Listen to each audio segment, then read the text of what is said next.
Hi there, Renee here from R&B Acres. Thought I'd share another video about some of the animals we have here at the farm. These are two Shetland rams. They were born in the spring of 2012. The brown one, who just put his head up, was looking at us. He is a Marit, which means brown. When he was born, he was a dark Marit, like his head, but as he grew older, it has lightened up. Although I don't anticipate it getting any lighter than that. I think he will stay that light to medium brown.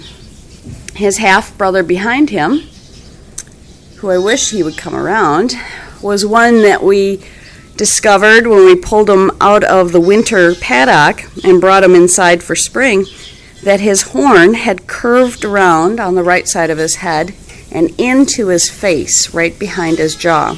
It was actually embedded under the skin, and possibly it looked like it was in the muscle. He's looking at us now. As you can see, he's happy and healthy, munching away on breakfast.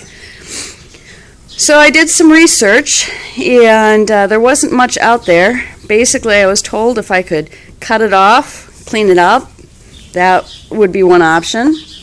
Otherwise, he'd have to be put down and turned into a beautiful lap robe and freezer food. Definitely not a breeding quality ram. You don't want that particular genetic to be manifested in the next generation. The brown Marit, his horns are much healthier in the way that they sweep away from his head. So I called my husband and had him pick up a pocket saw. So it's one that's like a chain that you can pull and shape around odd objects. I held his head and we went up as high as we thought was safe, because there are arteries that feed the horns. They have a bone within there, within that structure, much like what we have under our toenails, and you don't want to hit that. It's very hard to stop the bleeding. It's also extremely painful.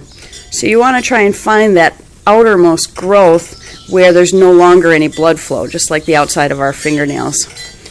So like I said, we went up as high as we thought was safe and sawed it off. It was probably 5 seconds of sawing and we were through.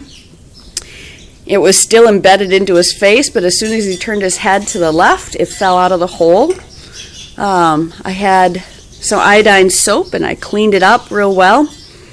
We made sure that all of the wool in the area was pulled off or cut off so that we didn't have anything that could harbor disease close to the injured site. And as you can see on his face, you can't hardly tell. It's right about where right below his ear, you see a little bit of a spot in the white area.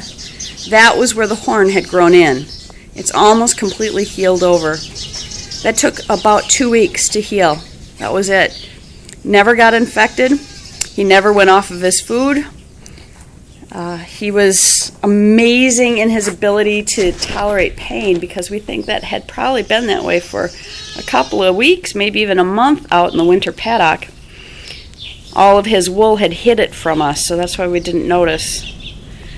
So we're going to have him castrated, and because he has such fine wool, such fine quality, very, very soft, we don't want him to breed with the others, but we also don't want to put him in the freezer. We want to keep him for his wool. So he will be castrated later this spring. We haven't come up with a name for him yet, so if you have any ideas, email Renee at rbacres, LLC at hotmail.com. That's our farm email address. And we'd love to hear from you. Thanks for watching and enjoy the day.